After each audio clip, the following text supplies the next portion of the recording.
You can still hear me good? Perfect. Okay. All right.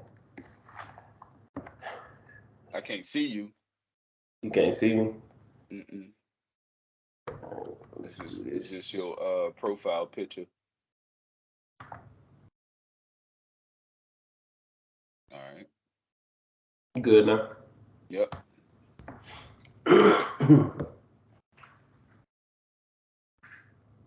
Welcome back to Beyond the Scoreboard, where every 25-point lead is safe. As always, I'm Sid. What's going on, Reg?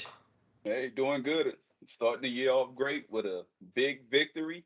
One and on the division. Football is back. Can't be happier. So, of course, we got a lot to get to this week. As always, we're going to start with our Saints. Um, had a home game to open up the season, which, once again, that's always a great way to start when you can do it at home. Welcomed in the Titans. And like you said, we were able to pull out a victory, 16-15. It wasn't the prettiest victory in the world, but it was a win, and we take wins however we can get them. What were your biggest takeaways from this game?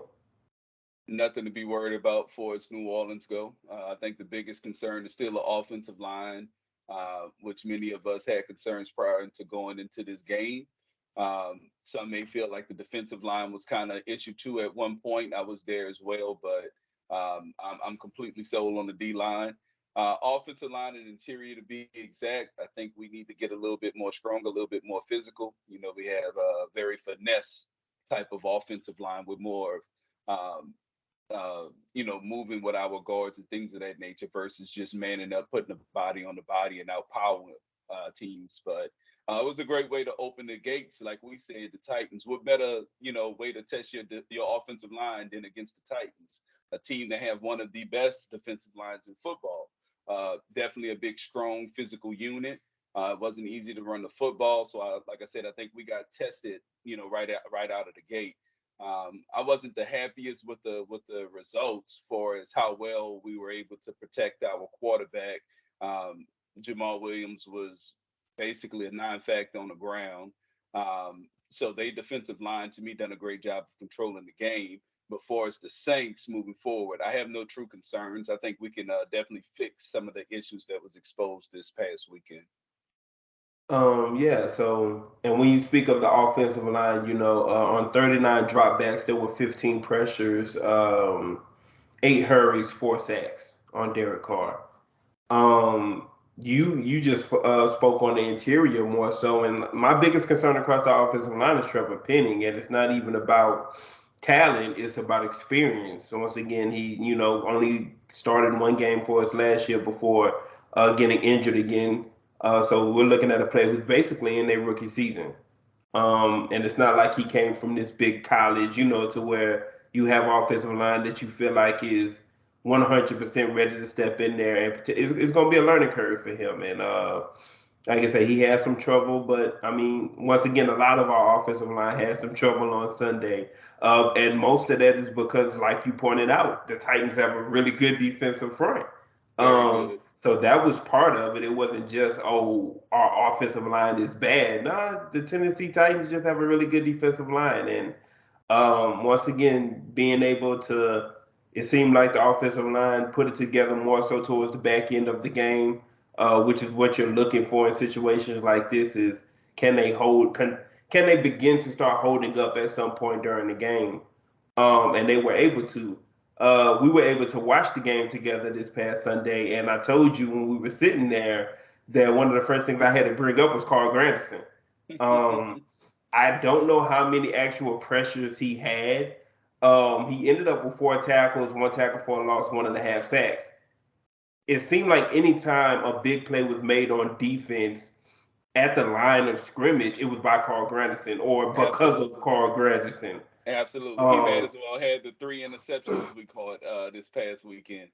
the dude was amazing. The tackle couldn't tackle, and the guard on that side of the but couldn't do anything with him. And that's the if anybody stood out for me this week, it was him. It was Carl Granderson.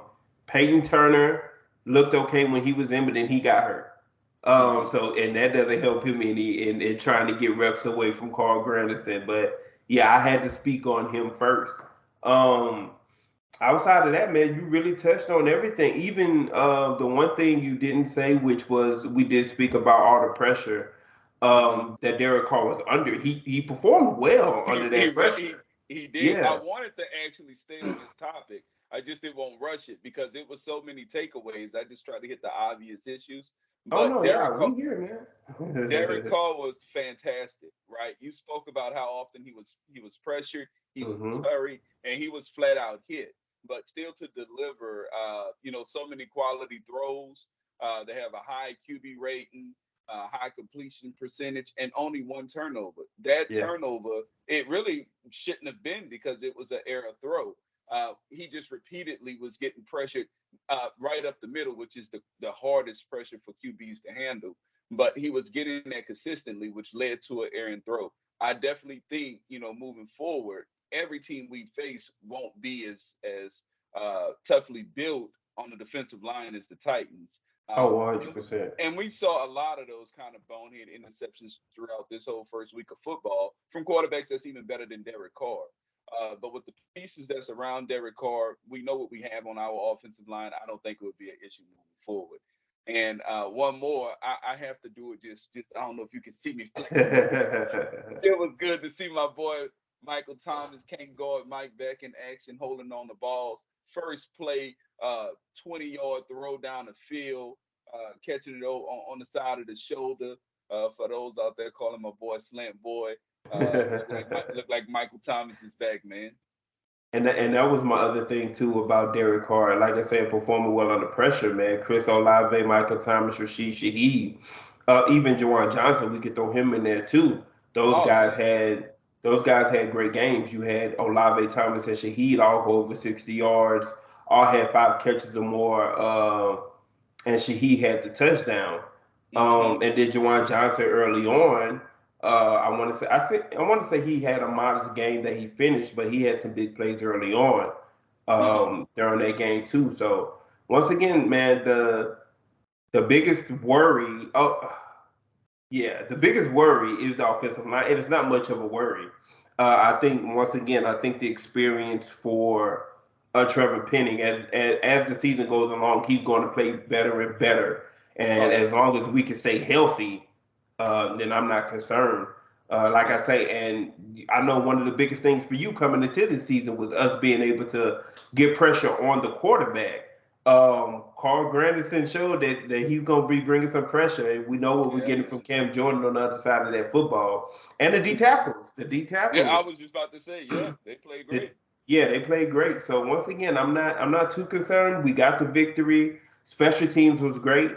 Outside of the Rashid Shaheed fumble to open up the game, which just an awful way to start to start the season, but he made up for it as the game went along. So all in all, man, it was an ugly victory, but it was a victory nonetheless. It was a great test. And once again, man, we get to start the season 1-0. When was the last time the New Orleans Saints were able to get three guys more than 50 yards receiving? I believe Jawan Johnson probably saw 6 targets at least. Hmm. Michael Thomas I seemed think like he so. Yeah. saw 8 to 10. Chris Olave saw at least 10. I mean, in a game where you say you can't run the football and you don't have Elvin Kamara, and you're getting pressured on the offensive line, can you still win a football game? And we proved that we could. Everything else, I think, could be fixed moving forward. Yeah, and let's see. Olave had 10 targets. Shaheed had six. Thomas had eight. Jawan Johnson ended up with five. Y'all And getting like much you better than said, that. the run game, Jamal Williams still ended up with 45 yards. It took 18 attempts, but I didn't even think he had got up to 45 yards, It honestly. showed didn't Um, seem like it. yeah, exactly. But once again, that's credit to Tennessee's front. I'm not worried about us going forward being able to run the football. So let's start talking about around the league, man. One thing that we noticed that we talked about while we were watching the games and everything was just the bad quarterback play across the league.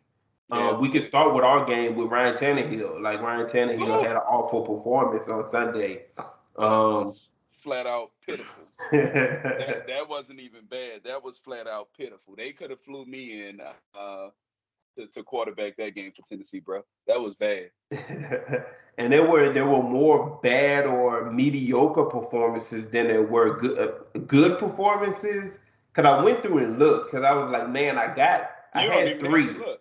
I was just about to say you probably could call them off at the top of your head. Tua, probably uh, Justin Herbert, who he played against. That's the first two that come to my mind. And third, who you got for third? Kirk Cousins. So I actually don't even have Herbert on my list. When I Really? went back through it and paid attention to it again, I have Tua, I have Brock Purdy, and I have Okay. Jared Goff from Thursday. Yeah, Golf Those had are a my pretty good three. outing. He had a pretty good outing too. Yep. Everybody else was mediocre at best or At worse. best. At best. Ryan Tannehill had a horrible performance. Joe Burrow had a bad performance. Um, Daniel Jones, which I credit that to his offensive line more to him. Me and you had a conversation about that, but Yeah. Daniel Jones had a bad performance. Kenny Pickett, like whoever you want to name, they Whoever. most likely had a bad performance this past week. Which once again, it's a True. quarterback-driven league. That's definitely not going to continue. But it was interesting to see how. I don't know if you want to credit if we could credit the defenses for it or if we just credit rust and being the week one of the season. But I don't think I can't remember the last time I just looked across the league and was like, man, that was just bad quarterback play for an entire week of football. I think it's a mixture of both. It's a good mixture of both. And also in some of those games, conditions played a factor. But I Yeah, just think it was a mixture of guys knocking the rust off, defenses, improving. A lot of teams made a lot of kids transactions throughout the course of the off season. So I think it's a mixture of the two. yeah. QBs getting their groove back, but defense is also improving as well.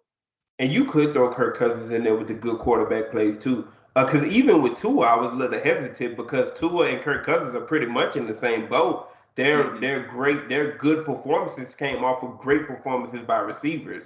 Justin Right. Jefferson had about 120 yards in the first half, and Look Tua like he. finished with 215 yards. So when Well, you have one guy who's going to be able to beat the defenses consistently like that, then of course you're gonna end up with a good day as a quarterback. yeah. Next, let's jump to injuries, man. Early in the season, there's always injuries that pop up that can make or break Hmm. teams. Honestly, um, let's start with the biggest one, Aaron Rodgers. This quarterback-driven league. You never want to see a quarterback go out. This was a new hope for for the Jets. This is going to be or was going to be the best quarterback that ever played for him. Honestly, we were expecting him to have a bounce back year from what we saw of him last year, and 4 plays in, he tears his Achilles and deflates. It takes the air out of MetLife Stadium. Um, man, what were your thoughts about that? It was so frustrating. And before I can even speak about the concerns for Aaron Rodgers, right, I was heartbroken selfishly because I was expecting such a great year from the Jets, great things from Aaron Rodgers. To see the city of New York finally get a quarterback, as you mentioned, even last season, they felt like they were just a quarterback away to invest the whole offseason into the coaching staff to be able to help Aaron Rodgers progress alone, even at the age of Yeah, 40. Things of that nature, man. This playbook is built for him. The system is built for him. The head coach, guy you kind of secretly root for, you want to see him win. And now they're back to square one. Um, moving on Aaron Rodgers, of course, is frustrating for him. I'm more than sure he was looking forward yeah. after getting all the guys to New York, getting the band together, seeing how great that defense is, knowing great things are still yet to come from such a young, talented group on the defensive side. That's a defense that you're saying we're going to hold them under 20 every single game, and Aaron Rodgers will have a chance of winning. Um, that team could have went who knows to the Super Bowl this year with Aaron Rodgers, Yeah. as their signal caller. So it's very frustrating for Aaron Rodgers. I hope he gets well soon. Hope he has a speedy recovery. And just sticking right there for a moment, and not only is this bad for, of course, the New York Jets, who once again Super Bowl contenders with Aaron Rodgers at quarterback. This hurt Green Bay as well. Green Bay would have got a first round pick if he played 65% of the snaps. It becomes a second round pick. He only got 4 plays in. But just sticking on the Jets right now, how does this change what you foresaw for their season? Oh, it definitely changes a lot for me. I don't think Zach Wilson, I'm sorry, is a plug and play quarterback at this point of his career. I definitely think the playbook, the structure, and everything they done off season, of course, was predicated to what Aaron Rodgers does best, which is a lot of things, a lot of concerns and issues that they had last year. He was brought in to kind of straighten that ship.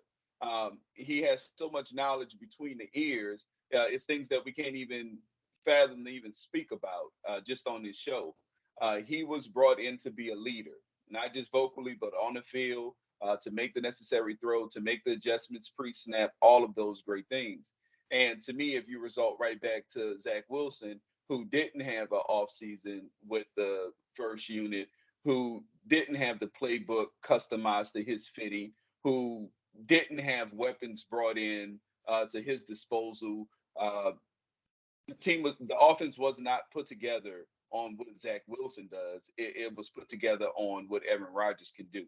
Not saying that they're going to be the laughing stock of the lead or anything. I definitely think they have taken a hit on how I had them, competing against the division and against the rest of the AFC. Slightly still can make the playoffs, but I definitely don't think winning the division at this point.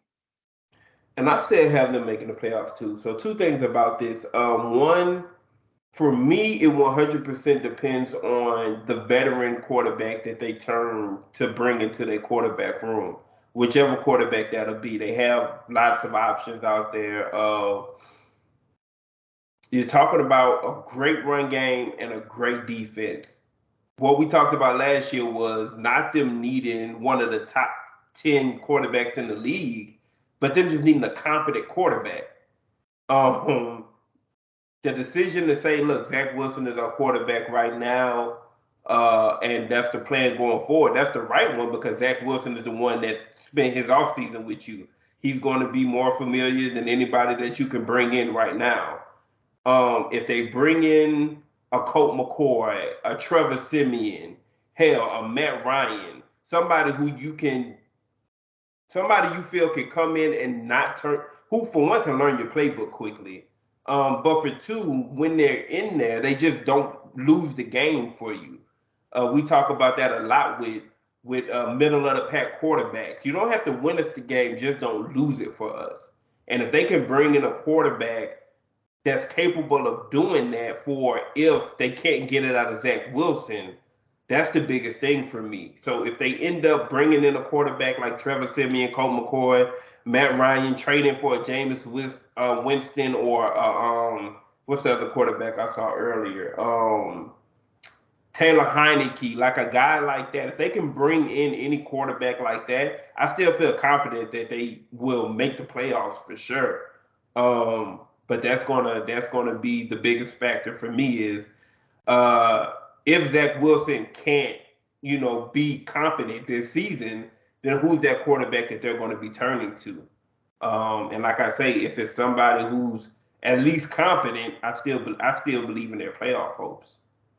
Unfortunately, I don't see a situation where they can trade for one of those guys that you mentioned. If I'm the Saints, I'm holding on to Jameis Winston at this point. If Derek Carr goes down for a short period of time or whatever, I want a quarterback that I trust that knows the system to step in for a couple weeks and keep us on playoff contending track. Same thing with Taylor Heineke. We spoke about him even coming into this season, possibly becoming the starting quarterback for the Atlanta Falcons at some point. So I definitely don't think that they are looking forward to move on from him. Now, the interesting guy that's out there for me is Gardner Minshew. That would be the guy that makes most sense to me to get traded, land somewhere, learn the playbook, compete, and you expect to make, almost every throw out there. Not somebody that's going to win you games, but also somebody that's not, going to be able to lose the game for you. He's going to be just as good as the pieces that's around him. Uh, Other than that, there's only one guy. If there's anybody at home and we're calling up, it's only one guy for me. And I'm laying out the red carpet for him, and it's Tom Brady. If I'm the Jets, I'm on Who the can't plane. quarterback because he's the owner of a team. So Oh yeah, yeah. yeah, That's so he crazy. can't I forgot quarterback all because about he's the that. owner of a team. Yeah. Oh, I forgot all about that. But And yeah, we feel that's opposite about the Gardner Minshew, Jameis Winston. The way you feel about Gardner Minshew is the way you feel about Jameis is how I feel about Gardner Minshew. You don't let go of Gardner Minshew if you're the Colts. Um, Anthony Richardson is due to have his struggles, and depending on, and he got banged up. He's going to take hits because he's a running quarterback. He gets mm-hmm. banged up. You want to be able to plug Gardner Minshew in there and maybe even get better production than what you're getting out of Anthony Richardson right now. If you're the Saints, Jameis Winston won't be a Saint next year. I don't care what happens. He Mm-hmm. won't be. He won't be the quarterback of the New Orleans Saints next year. Mm-hmm. Depending on what you can get for him and how right you want to do by him to give him a chance to go and showcase what he can do this season, you may be willing to part ways with him to send him to a situation where he can actually play. Now, you just don't trade him to go be another quarterback, a backup quarterback somewhere. But if he can go and feels like he can go and get starting reps in New York, I think the Saints would be willing to do that for him. It's very interesting because if that was the case, then they could have decided to do that with him this offseason. Where was I he don't. going to start? Well, it's not about starting It now. is It's about about starting. That was my thing. If you're going to send him somewhere where he can start, is what I'm saying. That's when you let go of him. You don't let go of him to just go be another backup somewhere. But if well, you're giving him an opportunity to start, that benefits him. So you do it. well, it benefits him, but I'm saying right now he's the ultimate insurance policy for us at the quarterback position. Sure, we have Taysom Hill. Um, I'm sorry, And I you can't have think Jay of Kaner. Yeah. Jake Hanna, who's suspended right now. But I think Jameis Winston gives us a better chance of winning right now than both of those guys. And then if he does get shipped out to go start for whatever franchise, like you said, it would only be simply New Orleans doing what's in the best interest for Jameis Winston, not necessarily to me, New Orleans doing what's in the best interest for the New Orleans Saints. Um, but to me, it makes more sense for a Gardner Minshew, somebody, a team that already has their guy. Anthony Richardson can stink it up this year. He's still their franchise quarterback moving forward. They took him in the first That's round. not a guarantee. We've I seen mean, it plenty. We've seen it well, plenty over the years to where he no one is attached to these quarterbacks anymore. If he stinks it up and looks as bad as he can, that we think he can because we didn't see what he was in college, they could be quick to go to the next guy. But we also just talked about how bad the QB play has been in week one, and he was probably the most surprising quarterback out of them all who had question marks concerning him. No one really said he played great, but he definitely didn't play bad. He definitely True. outperformed other But that QBs. doesn't mean next week he doesn't go to playing like shit. It doesn't, but then he's just even with all the rest of the quarterbacks in the league. I'm just saying right now, all QBs who's given a space to make mistakes, he's in that bubble. No one is expecting greatness from him anytime this year or possibly next year. I think if the Colts or any fan or whoever thought you was going to get a kid that's about to put up 30, 40 touchdowns and turn the ball over 5 times this season, I mean, you're kidding yourself. It's definitely a learning curve on an NFL, playing level. We didn't see a whole lot of him in college. He was a run first quarterback, and now he's asked to do other things. I mean, he's in Indianapolis without Jonathan Taylor at this point. I mean, what do you really expect from him? Tua, Hurts, the rest of these guys, they didn't make a name for themselves until the franchise surrounded them with a whole lot of talent. So it'll be a little bit unfair to expect the world from Richardson at this point. It's not expecting the world. Once again, we're talking about a situation where Jonathan Taylor is still once again the Indianapolis Colts as a whole played decent on Sunday, right? Right? If 6 games in, let's say they 3-3, 6 games in, and the difference between them being better or being worse is Anthony Richardson, they're going to turn to the next quarterback. That's interesting. Yeah, that's something we'll have to monitor because once again, I came into this year expecting the scenario that you just said for them to play decent, fight, hang tough, but the result of a win and a loss being because we're a Oh, quarterback them, shy. yeah, but them not having Jonathan Taylor changed all of that for me personally. Like, I don't expect them to win much this year at all at At this all. point. Yeah. Either way it goes. But if their team ends up overperforming, or if Jonathan Taylor comes back and plays for them, that changes a lot in the AFC South, where we're looking at Jacksonville should be the best team, but Hmm. the rest of the teams, so who knows if the Colts can sneak into the playoffs or something like that. Yeah, and see, But with coming New into the Orleans, season. like I say, you just named two other quarterbacks outside of James Winston and Derek Carr who New Orleans could turn to. The Colts don't have that. So Gardner Minshew is all that there is. Gardner Minshew gets hurt, then they got to go outside the building to find whoever's going to, come in and play for them. And that's not a good situation at all. That's why Yeah, I would lean more to seeing New Orleans partner ways with a Jameis Winston before Gardner Minshew gets moved, or even a Taylor Heineke. yeah, it just comes down to me too. What's the value of those guys? What's the asking price? What draft picks are we talking Yeah. about at that point Yep. as well? All that ties into it. But either way it go, I think the Colts, they're pretty much short term married to Richardson at this point. Um, let's look at some other injuries. You had Deontay Johnson Hmm. and Cam Hayward get hurt for the Steelers. I know Cam Hayward is going to be a while. They're not putting him Hmm. on IR right now, but he's definitely out. He's going to have surgery. Deontay Johnson, I think, is more of a week to week situation.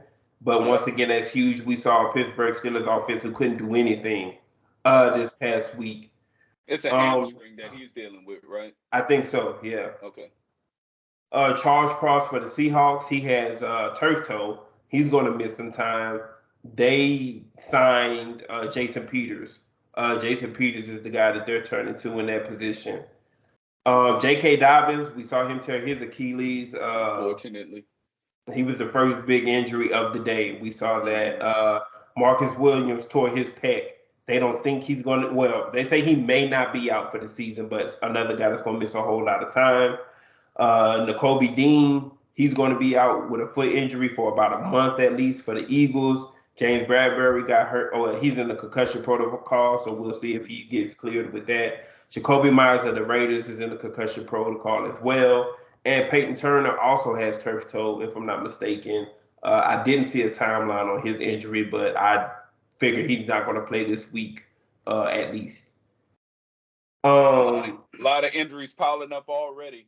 Already, yeah, and of course some bigger than others, but man, those are a lot of injuries, and there were more, of course, but these are the ones that I looked at and was like, yeah, these are the biggest ones. Um, let's talk about surprises from week one. What surprised you from this week of football? The bad QB play. Outside of the bad QB play, I would say the biggest surprise to me, biggest surprise. That's a good one. The Rams beating the Rams. Seahawks. Okay, yeah. That was the biggest surprise to me this weekend. That was pretty.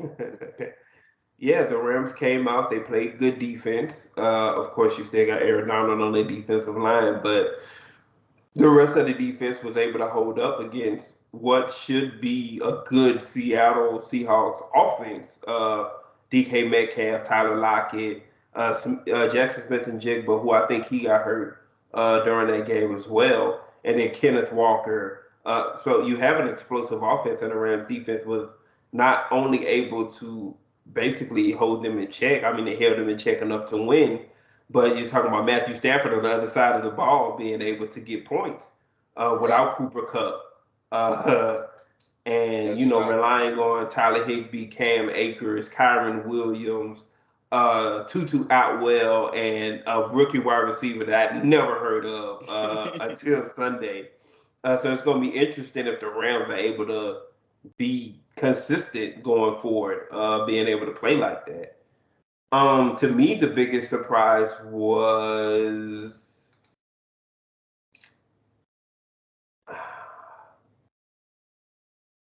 the Giants. It has to be the Giants. I was going to go with who was I going to go with? I was going to go with somebody else, but the Giants, honestly, not that they lost to Dallas, not that they turned the football over, especially because of how it was raining and things like that, but that offensive line just looked like it didn't want to be there. Like or that they resent Daniel Jones and didn't want to block for whatever reason. It had to be one or the other.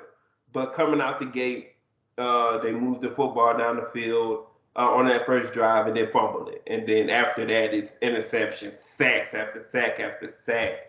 Um, and once again, it wasn't like it was a offensive onslaught by Dallas. It was defense and special teams for Dallas that really blew that game open for them, and the Giants just couldn't respond. They couldn't get anything going that game, and that was surprising to me. I don't expect the Giants to be this crazy effective offense, but I expect them to look better than what they did on Sunday for sure.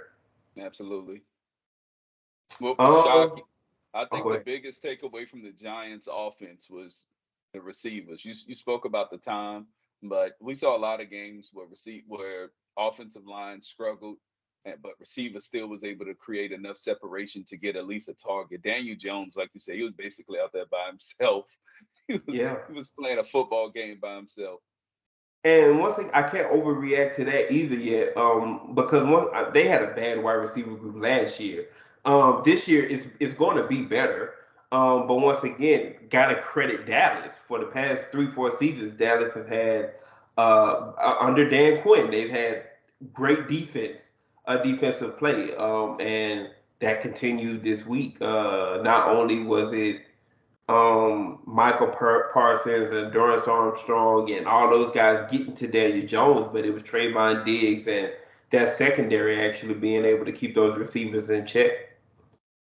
Um,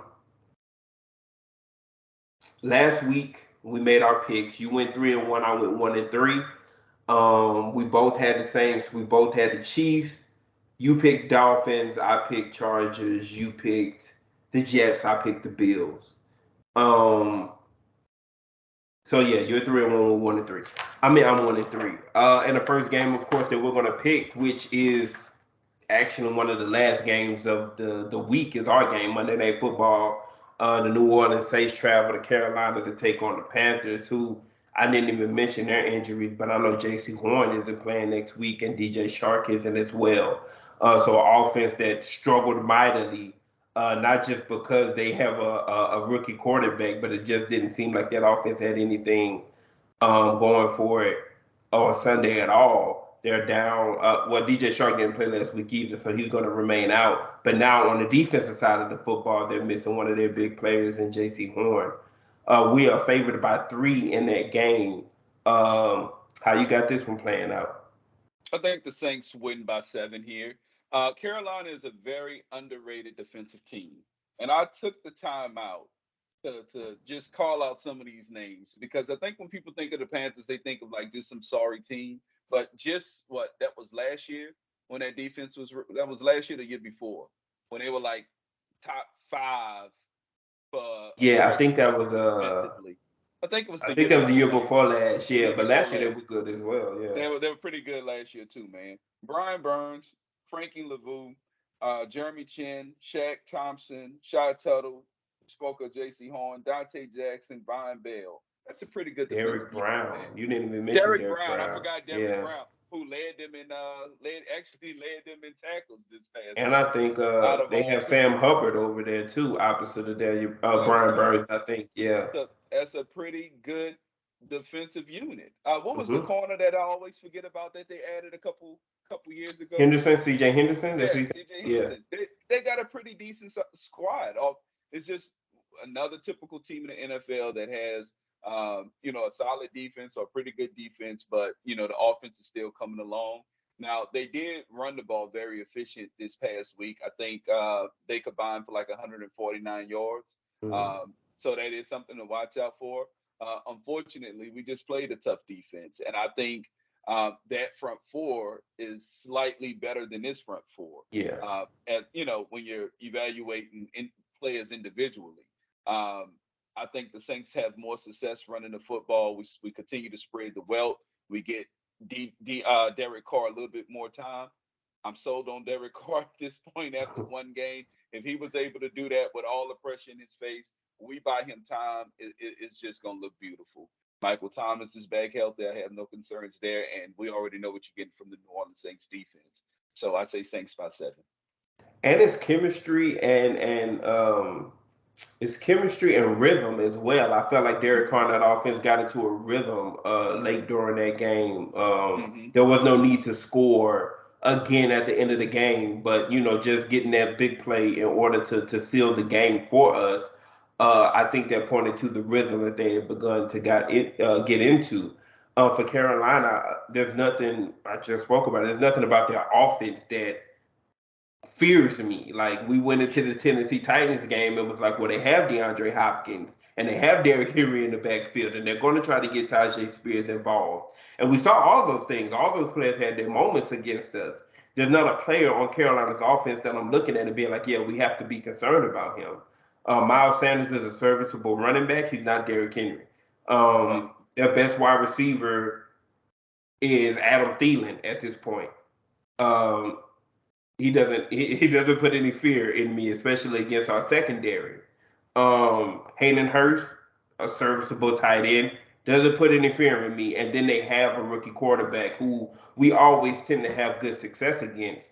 Even if this defense plays well, it's going to be how long are they able to hold up before, with the offense not giving them anything, before they just start breaking.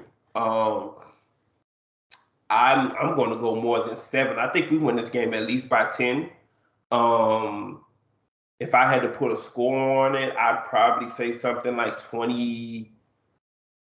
24-10, something like that. I don't think I mean whoever knows, Carolina can probably end up having a big run that leads to a touchdown or something like that, but it's going to be something that comes in or a late game score, something like that. But I think offensively we should be able to really control this game, and defensively, man, if we get anywhere near the amount of takeaways that what we ended up with 3, or did we Mm-hmm. get 4? We ended up with three Four, takeaways three, against three interceptions.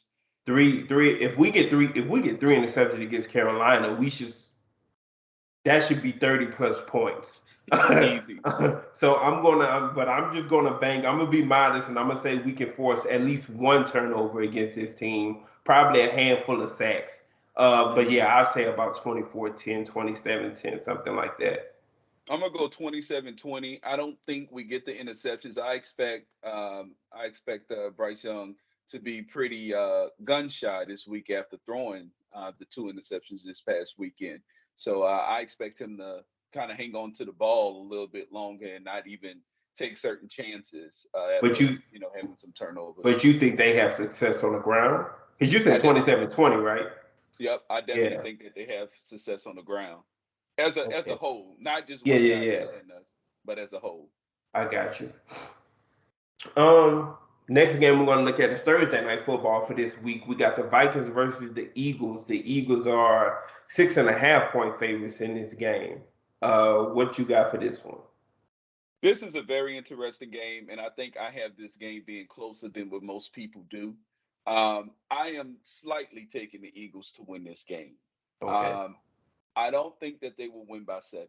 At this point, I understand the Eagles have good DBs, they have a good secondary, they have a good defensive unit, although they didn't pressure Mac Jones this past weekend. Yeah. I still believe in that defense. However, Kirk Cousins and Justin Jefferson have just a great connection, and with all the rules that protect the offensive players, especially receivers being airborne and defenseless, it's kind of almost impossible to stop some of these offensive players. And Justin Jefferson is in that group. Um, I do think Kirk Cousins is going to be asked to do a little bit more this weekend, even more than what he did this past weekend. The Vikings showed significant struggles to run the ball at times.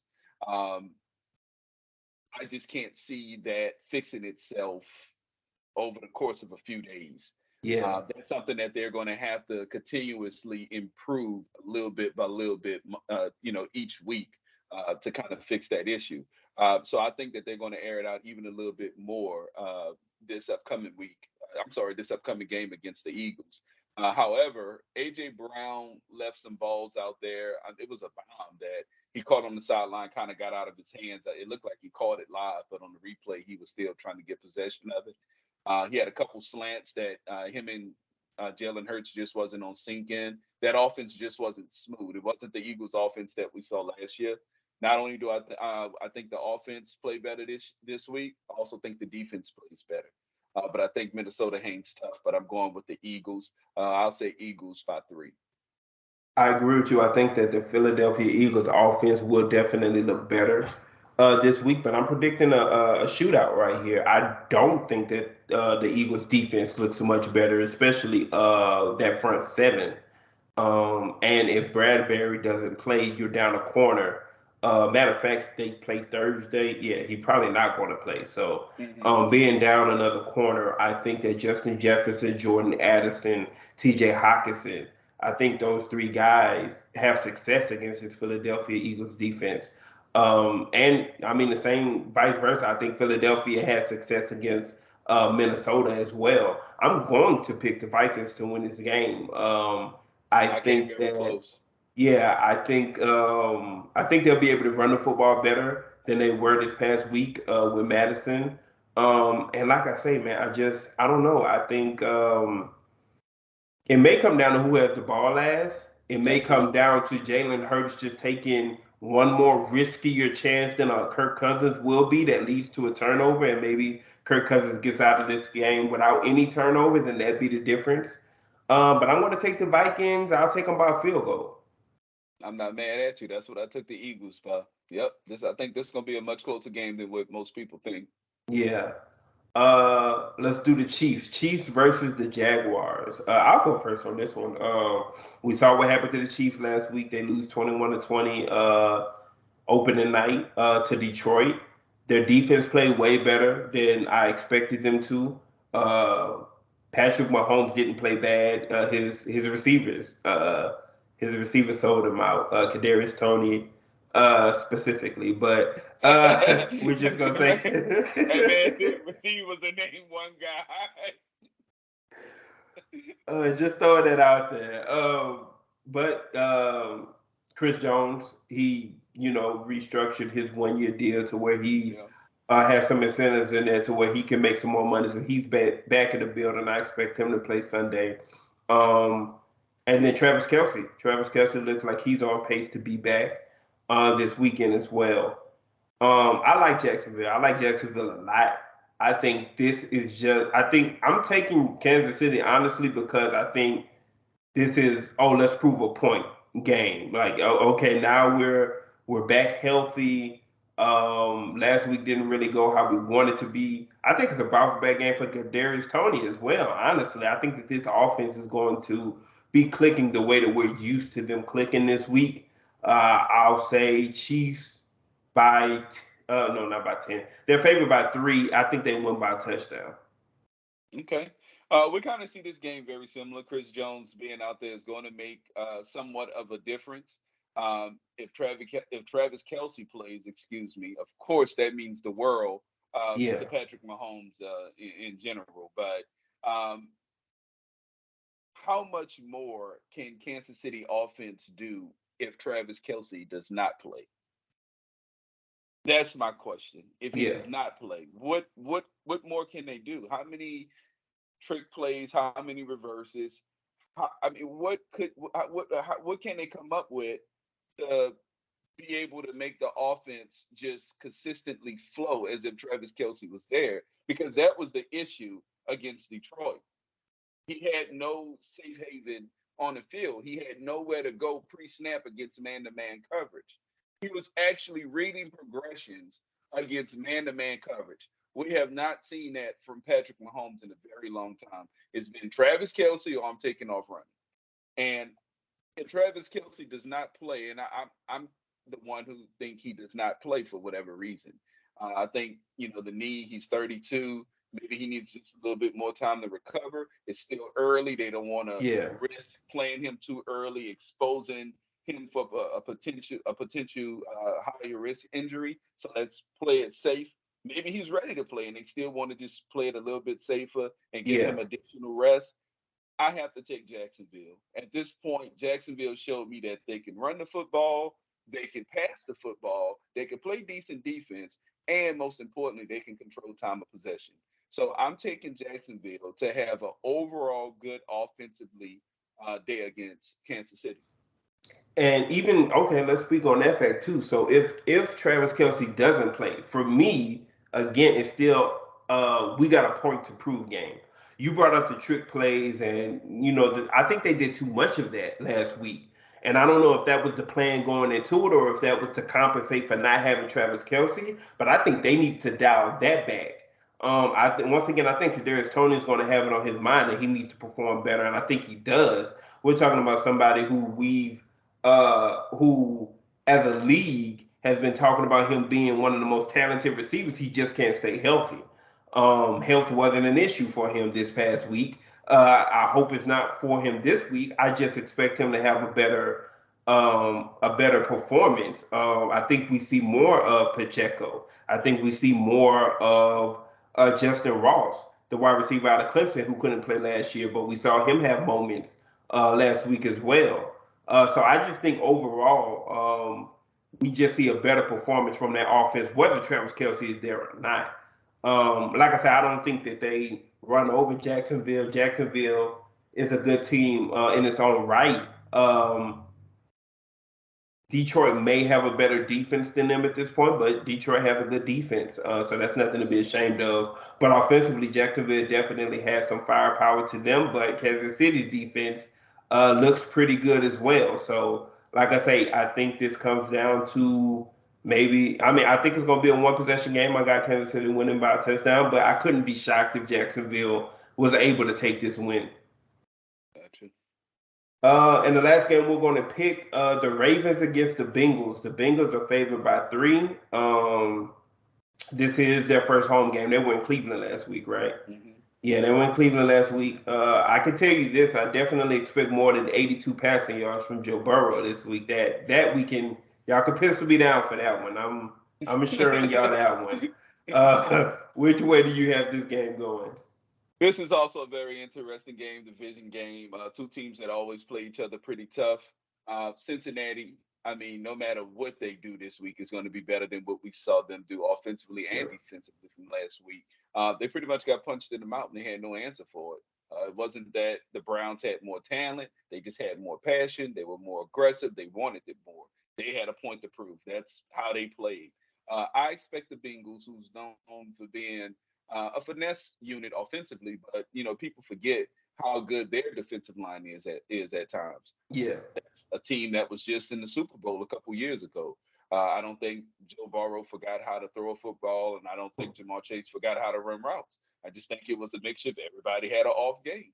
I expect them to rebound against a Ravens team that's going to be shorthanded. We spoke about Dobbs being out for the year. Hmm. Lamar Jackson didn't have the best Week 1 performance. He was in the mix with a whole lot of other quarterbacks still knocking the rust off.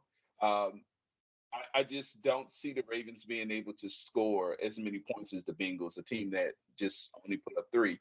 But I don't think that they're going to be able to match them point for point, even if it does somehow ends up in a shootout. I still think it favors the Bengals, and it's not like the Bengals defense, is a sorry unit. I think both defenses, respectively, are pretty good. But the edge goes to the Bengals to me offensively, and that's why I have the Bengals winning this game. You got them by 3. You got them covering.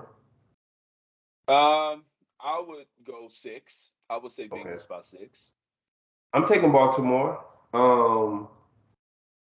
The offense isn't what I'm worried about in Cincinnati. If any, I mean, maybe the left tackle position. Hmm. But like you say, Joe Burrow didn't forget to how to throw a football. Joe Mixon is still a serviceable running back. Um, Jamar Chase, T. Higgins was targeted 8 times on Sunday, then come down with 1 ball. That's not going to happen any other time this season. I can assure you. You You're still making have a whole. Tyler You're Boyd. making.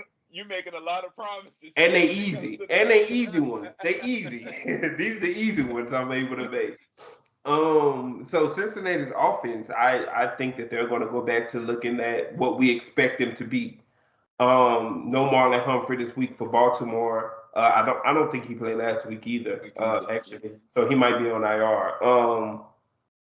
But Baltimore, they struggled offensively a little bit this past week. No Mark Andrews. J.K. Dobbins went down earlier. Mark Andrews looked like he expects to play this week. Even without J.K. Dobbins, you got Gus Edwards. You got what's the other guy name I always forget? Justice Hill.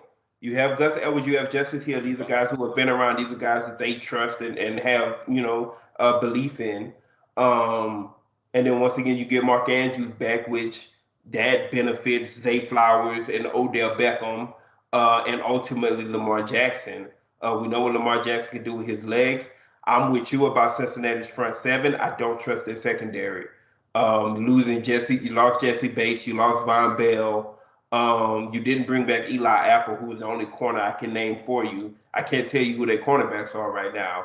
I think Baltimore is able to put up points against Cincy, but I think Cincinnati is going to be able to put up some points themselves. I just think Baltimore's defense performs better throughout the game.